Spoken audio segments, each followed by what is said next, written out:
Commission, university education commission को Radha Krishna commission भी बोलते हैं। राधा कृष्ण कमीशन कब हुआ बोलते हैं? 1948।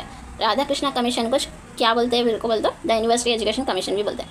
और इन्हें क्या कौन सा रिकमेंड करे बोल तो इलाकाई ज़बान में तालीम का इस्तेमाल करना बोल के वो सिफारिश करे उन्होंने।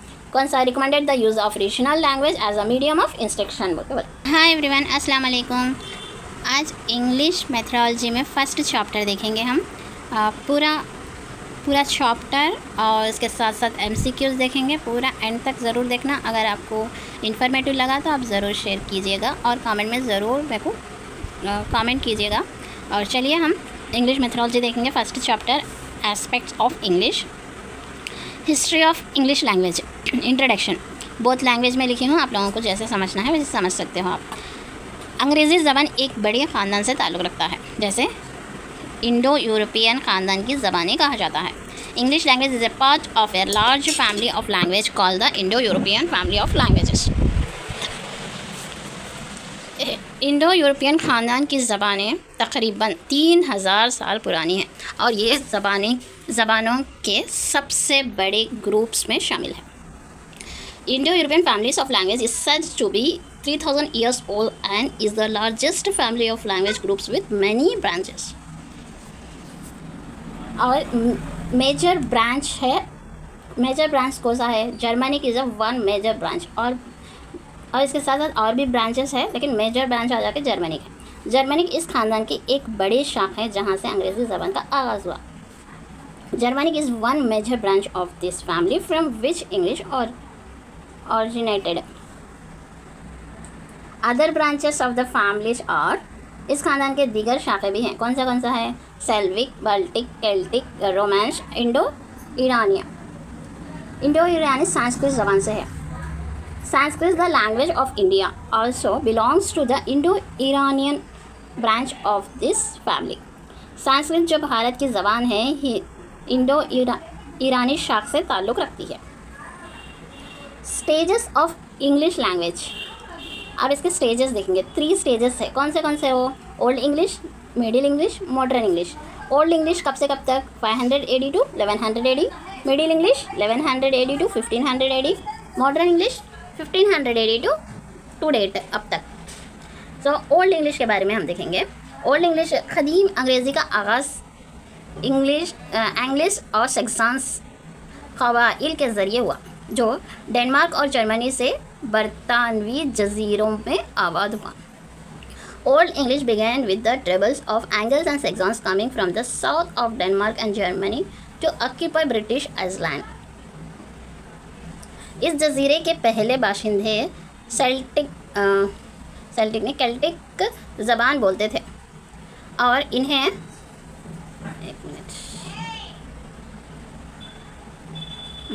केल्टिक ज़बान बोलते थे और इन्हें शुमाल में स्कॉटलैंड में दखल दिया गया था।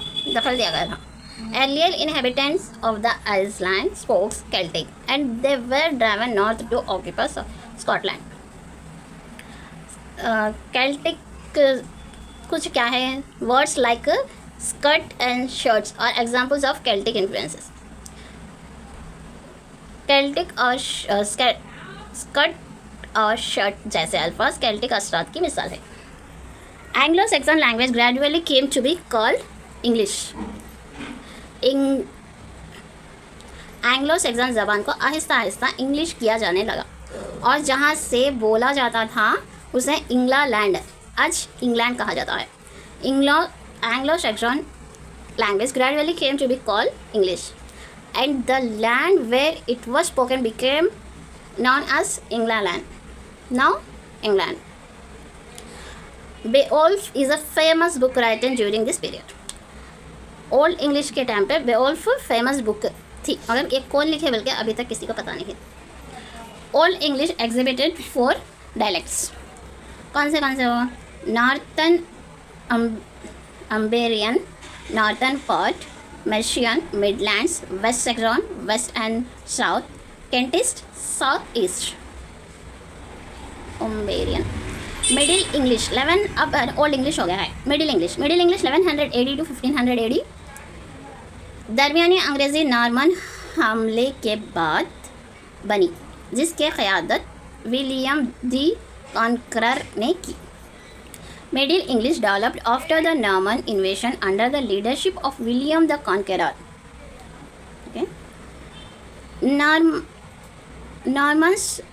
नॉर्मन्स ने एंग्लो नॉर्मन बोली जो कि जर्मनिक की पैदावार थी और इस पर लातीन असरात थे।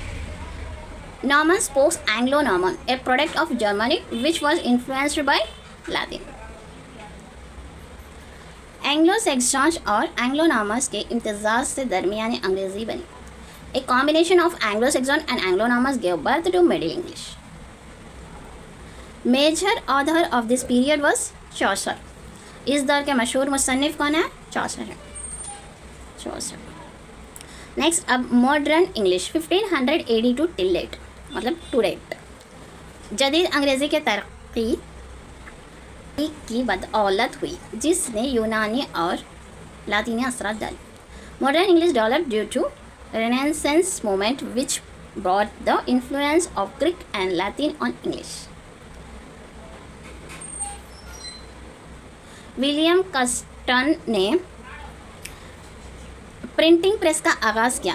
प्रिंटिंग प्रेस का आगाज़ कौन किया? विलियम कस्टन ने किया, जिससे किताबों की बड़ी तादाद में अशाअत हुई। William Caxton introduce the printing press leading to the mass production of books. Next, बादशाह जेम्स अव्वल ने आम लोगों के लिए बाइबल को अंग्रेज़ी में तर्जुमा का हुक्म दिया। बाइबल को अंग्रेज़ी में तर्जुमा करने वाले कौन बादशाह हैं? बोल तक जेम्स अव्वल। King James I commissioned the translations of the Bible into English for common peoples. Shakespeare used earlier modern English in this work like Lost Labour's Lost. Shakespeare ने अपने तख्लीक़ियात में इब्तदाई जदीद अंग्रेज़ी का इस्तेमाल किया, जैसे लॉस्ट लेबर्स लॉस्ट। इस यहाँ तक के थोड़े MCQs देखेंगे हम। English belongs to which family of language? Indo-European. Beowulf belongs to which period of English? Old English. Which major event influenced Middle English? Norman invasion. Who introduced the printing press to England? William Custon. Which language influenced Anglo-Norman? Latin. What was the key results of Renaissance on English?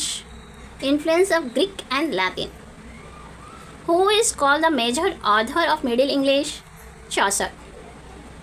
The term England, even actual, became known as England. During which period was the Bible translated into English under King James I? Modern English. The Great Vowel Shifts occurred during which period? Middle English. Next up, Macaulay minute 1835। Macaulay की report 1835। Charles Grand को हिंदुस्तान में अंग्रेज़ी तालीम का बानी माना जाता है। चार्ल्स ग्रैंट को हिंदुस्तान में है ना, अंग्रेज़ी तालीम का बानी माना जाता। Charles Grant was considered the father of English education in India. Macaulay की report governor general William Bentinck के लिए तैयार की गई थी। The mint of Macaulay was prepared for Governor General William Bentinck. हमें नौजवान हिंदुस्तानियों को ऐसा तरबियत देनी चाहिए कि वो खून और रंग में हिंदुस्तानी हो, लेकिन ज़ौक़, राय, अखलाक और जहनत में अंग्रेज़ी हो। We should train young Indians who would be Indians in blood and colors, but in English is taste, in opinions, in moral and intellect. Next up, Wood's Dispatch 1854. Macaulay's minute was consolidated by Wood's famous education dispatch during the time of Lord Dalhousie. Macaulay के report को Lord Dalhousie के दौर में woods के मशहूर तालीमी dispatch के ज़रिए मजबूत किया गया। ऐसे हिंदुस्तान में अंग्रेज़ी तालीम का मैग्ना कार्टा कहा जाता है। इसे हिंदुस्तान में अंग्रेज़ी तालीम का मैग्ना कार्टा कहा जाता है। किसको? Wood's Dispatch. It was regarded as the Magna Carta of English education in India. As per Woods Dispatch recommendations, the first university were established in 1857 in Wood's dispatch की सिफारिश के तहत पहली यूनिवर्सिटी 1857 में कायम हुई। पहली यूनिवर्सिटी कब कायम हुई? 1857 में कायम हुई। किसके रिकमेंडेशन पे? वुड्स डिस्पैच के रिकमेंडेशन पे। वुड्स डिस्पैच को मैग्ना कार्टा भी कहा जाता। और कहाँ पे? Mumbai, Calcutta, Madras. Next, university commission 1902। Lord Curzon appointed a university commission to improve the learning of English. Lord Curzon ने अंग्रेज़ी सिखाने को बेहतर बनाने के लिए एक यूनिवर्सिटी कमीशन तश्कील की। इट फोकस्ड ऑन, किस पे फोकस किए? स्टूडेंट स्टैंडर्ड्स पे, तलबा के मियार पे, असातिज़ा के तनख्वाह पे, दर्स व तदरीस और जांच का तरीक़े पे। Student standards, teachers salary, teaching and evaluation system. Next, Sadler's commissions 1917 recommended for the improvement of quality in teaching English। अंग्रेज़ी की तदरीस के मियार को बेहतर बनाने की सिफारिश की गई।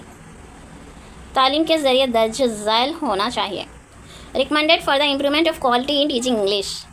recommended that the medium of instructions school level, higher level, school level में vernacular मुकामी ज़बान, हायर लेवल में इंग्लिश अंग्रेज़ी। सैडलर कमीशन 1917, सैडलर कमीशन कब है? 1917। Recommended for the improvement of quality in teaching English के बारे में और मीडियम ऑफ इंस्ट्रक्शन के बारे में भी। उसके बाद द यूनिवर्सिटी एजुकेशन कमीशन 1948, इसमें क्या है? Recommended the use of regional language as the medium of instructions. इलाकाई ज़बान को ज़रिए तालीम के तौर पर इस्तेमाल करने की सिफारिश की गई। Also known as Radha Krishna commission. University education commission को राधा कृष्णा कमीशन भी बोलते हैं। राधा कृष्णा कमीशन कब बोलते हैं? 1948। राधा कृष्णा कमीशन को क्या बोलते हैं? बिल्कुल बोलते द यूनिवर्सिटी एजुकेशन कमीशन भी बोलते हैं। और इन्हें क्या कौन सा रिकमेंड करे? बोलते इलाकाई ज़बान में तालीम का इस्तेमाल करना बोल के वो सिफारिश करे उन्होंने। कौन सा? Recommended the use of regional language as a medium of instruction बोल के। Article 343 Hindi declare as the official union language of India. Hindi को हिंदुस्तान की सरकारी ज़बान करार दिया गया। कब?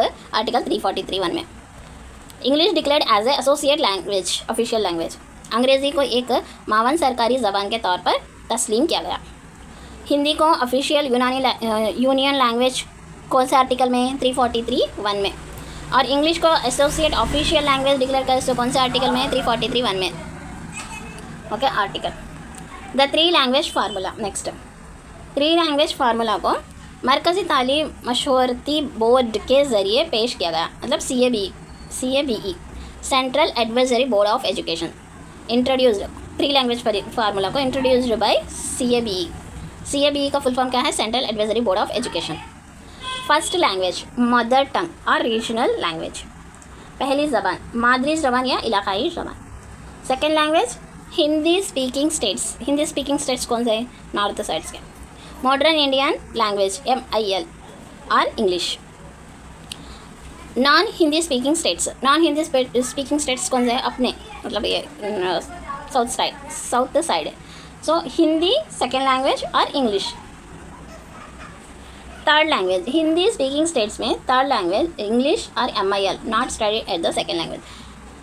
नॉन हिंदी स्पीकिंग स्टेट्स में इंग्लिश और Hindi not studied as the second language.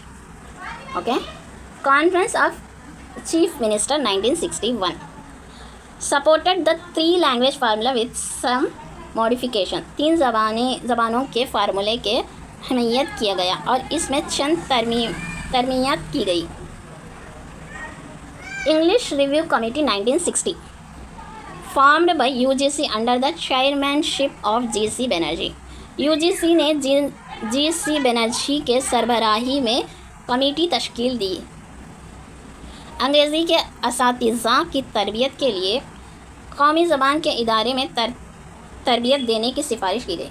Recommended for training of English teachers in national institute of language. यहाँ तक के MCQs देखेंगे हम। Who is considered the father of English education in India? Charles Grant. Who prepared Macaulay's Mint for English education? William Bentinck. Wood's Dispatch is called the dash of English education in India. Magna Carta. Wood's Dispatch is called the Magna Carta of English education in India. Okay. When were the first university in India established? 1857. Sadler's Commission recommended the use of English at which level? Higher level. The University Education Commission 1948 is also known as Radhakrishna Commission. Which article declared Hindi as the official union language of India? Article 343(1). The three-language formula was introduced by CABE. CABE means Central Advisory Board of Education. Who introduced the English Review Committee 1960? G.C. Banerjee. In non-Hindi speaking states, which language is taught as a second language? Hindi. Next up, National Institutes of Languages.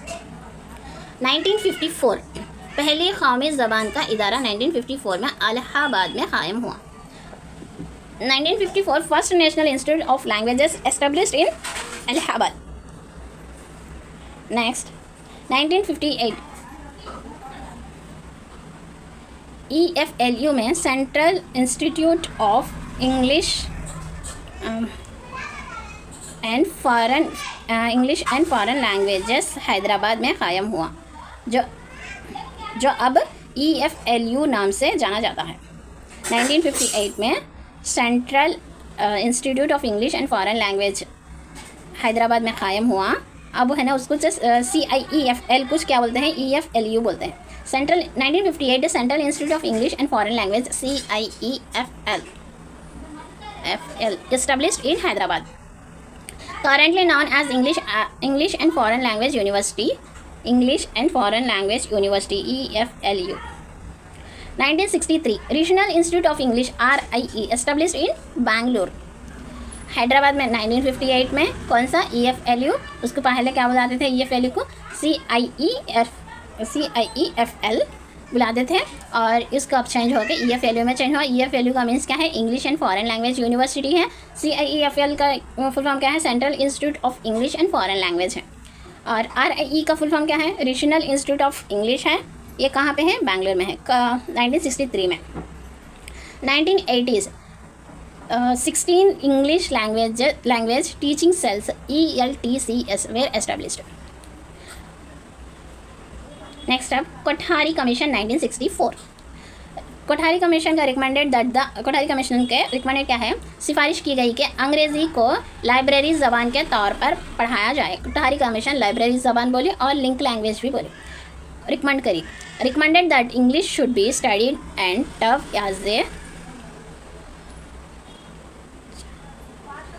Library language.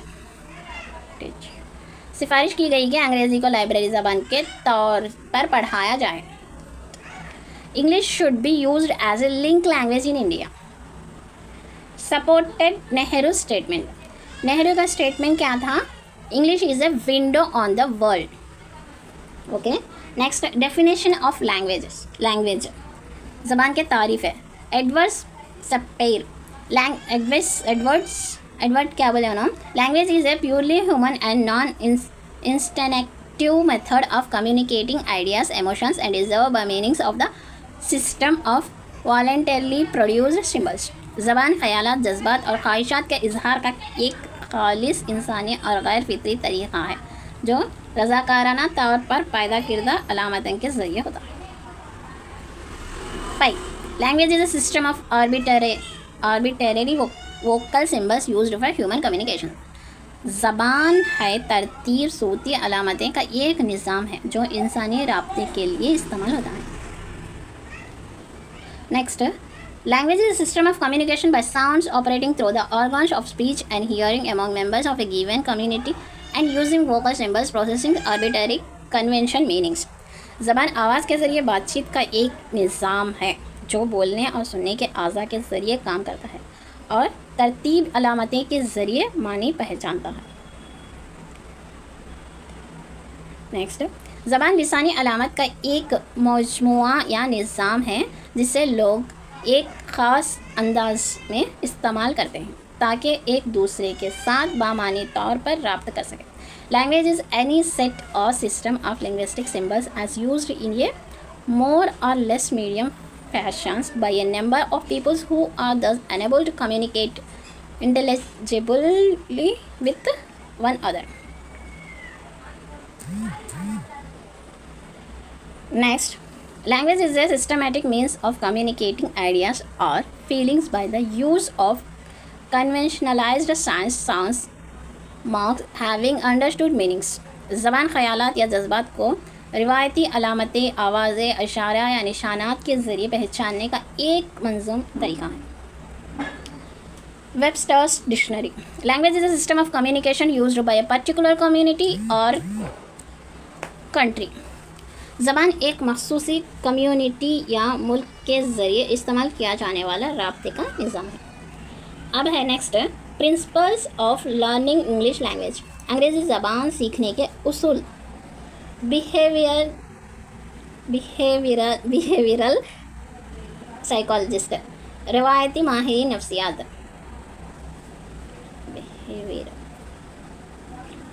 Supporters कौन है? Skinner, Kafka, Watson. इस नज़रिए के हामी Skinners, Kafka and Watson है। Skinners का मानना था कि ज़बान आदत के तश्कील का नतीजा है। Skinner's believe that language is the result of habit formation. रिवायती माहिरीन का मानना है कि ज़बान की तालीम दोहराए जाने के ज़रिया होती है। Behaviouralist believes that learnings happens through repetition. Cognitivist आलमी माहिरीन नफ्सियात believe that language learning involves thinking and generalisation. ज़बान सिखाने में सोचने और अवामी उसूल को अपनाने की ज़रूरत होती है। रुतवेयर ने अपने बच्चे पर तजुर्बा किए और इन्हें the languages of the grip में दस्तावेज़ शक्ल दिए। Ruth Weir conducted experiments on her own child and documented them in her book the language of the grip. Psycholinguist Noam Chomsky believes that language is innative. Human beings can learn language through exposure. इंसान ज़बान के माहौल के ज़रिए सीखता है।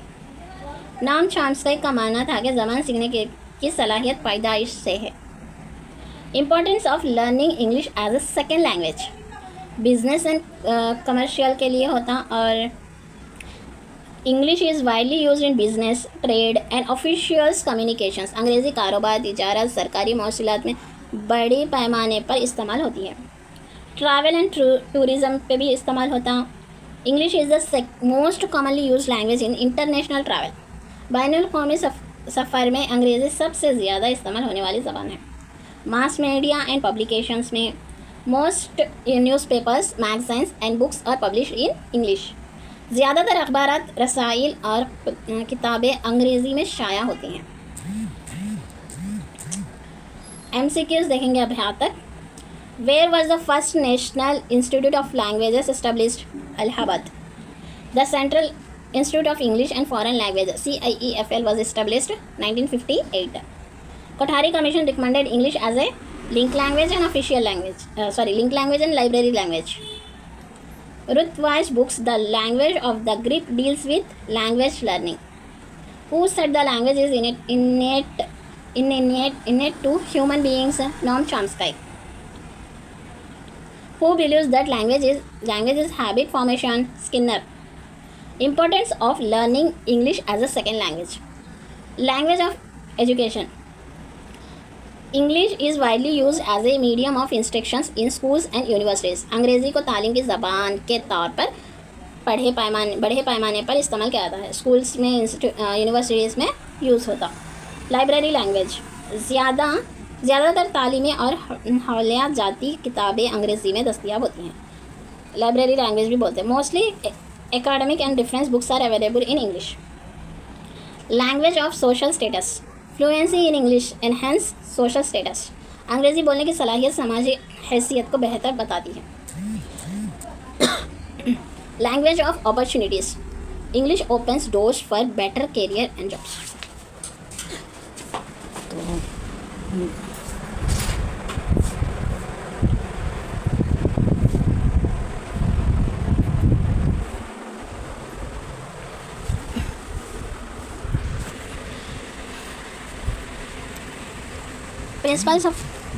Principles of language learning: gurgling stage 0 to 6 months, babbling stage 7 to 10 months, single word stage 11 to 18 months, two word stage उसको होलो faces भी बोलते हैं 19 to 24 months, हिस्पिंग स्टेज 25 to 36 months। उसके बाद sentence formation stage 37 to 60 months। Next up nature of language. Language is systematic, language follows a definite set of rules. Grammar, ज़बान एक मंजूम निज़ाम पर जो क़वायद पर मबनी होता है। ज़बान पर तरतीब होती है, अल्फाज और इनके मानी में फितरी ताल्लुक़ नहीं होता। Language is arbitrary, there is no natural connection between a word and its meaning. Duality of structure, language works on two levels, sounds and meanings। ज़बान दो सतह पर काम करती है, आवाज़ और मानी। Displacements, language allows talking about past, futures and distant places। ज़बान हमें माजी, मुस्तक़बिल और दौर की जगहों के बारे में बात करने की इजाज़त देती है। Creativity, language enable creativity, new sentences. ज़बान नए बातें और जुमले के सलाहियत देती है। Redundancy, language allows repeating the same idea in different ways. ज़बान एक ही ख्याल को मुख्तलिफ तरीके से दोहराने का इजाज़त देती है। जुमले को बग़ैर किसी हद के बढ़ाया जा सकता है। Extendibility, sentence can be extended without limits. Transmissions of culture, language helps in passing culture from one generation to another. ज़बान सकाफ़त को एक नस्ल से दूसरी नस्ल में मुंतकिल करती है। प्रिवेरिकेशन, ज़बान ख़यालात को तख़ल्लुक़ और गैर हक़ीक़ी सूरत हाल बयान करने की सलाहियत देती है। Language enable imaginations and creations of unreal situations. अब last one, problems of teaching and learning English. Our own mindset, believing that English is difficult makes it harder to learn.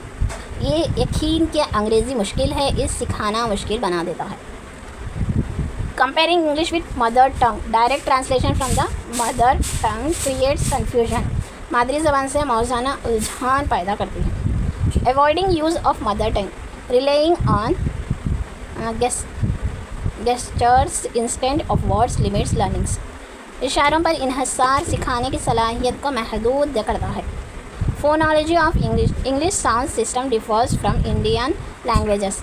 अंग्रेज़ी की सूतियात हिंदुस्तानी ज़बान से मुख्तलिफ हैं। Stress pattern in English, English has a stress primed rhythm while Indian language have a symbol timed rhythm। अंग्रेज़ी में दबाव की तरतीब होती है जबकि हिंदुस्तानी ज़बान में सिलेबल पर मुबनी तरतीब होती है।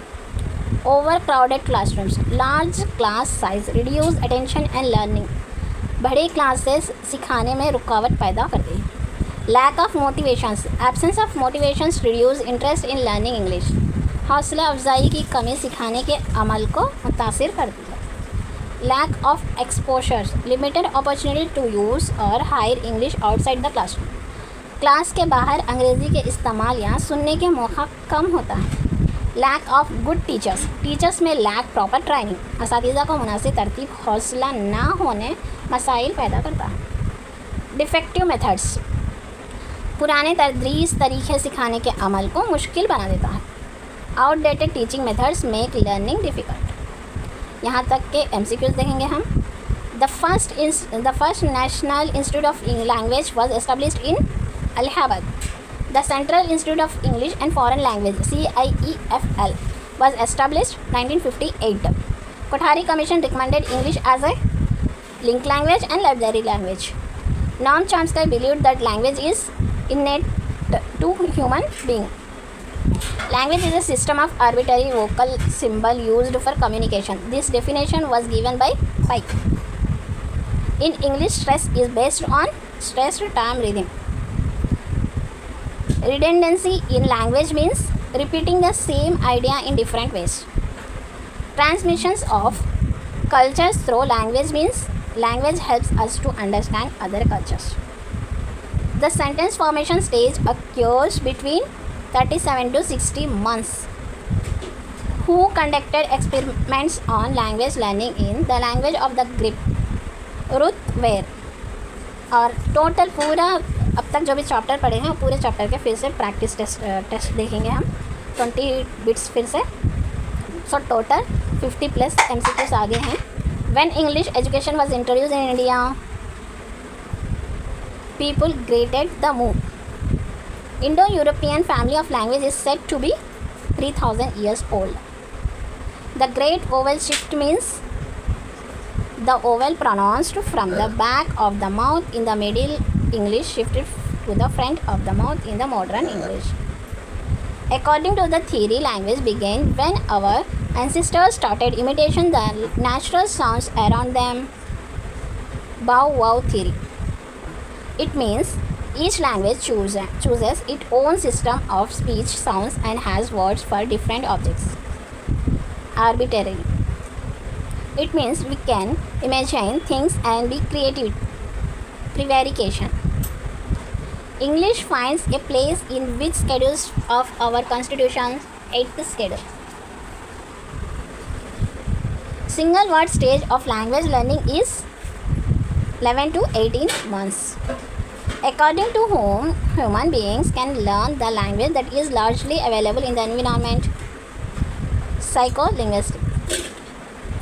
Most of the national newspapers and magazines are published in English. It indicates that English is a window on the world. Find out the problems of learning English. Own our mindset comparing English with mother tongue. Phonology of English language. So all of the above is correct answer. A teacher is one who progressively becomes further learners. Compulsory. Which is not the characteristics of a good English teacher. Should entertain the children with comic. Which language does not have a syllable timed rhythm? English. Who granted readers into 6 levels called plateau? West. Find out the behavioral psychologist. Skinner, Watson, Chomsky, Kafka. All of the above. The dialect Kentist was spoken in Southeast. This theory was favored by Plato and Pythagoras. Ding dong theory. Next one. A child age to 36 months will be in lisping stage. Next, word like skirt and shirts are example of Celtic. Okay, यहाँ तक पूरे complete chapter और MCQ सब complete हो चुका है. और अगर आप लोगों को ये वीडियो इन्फॉर्मेटिव लगा तो आप मेरे को ज़रूर कमेंट में बताइएगा और इन्फॉर्मेटिव है बोल के, और आप शेयर भी कीजिएगा. अगर आपको पसंद आया तो शेयर कीजिएगा. और लास्ट एंड तक देखने के लिए थैंक यू वेरी मच.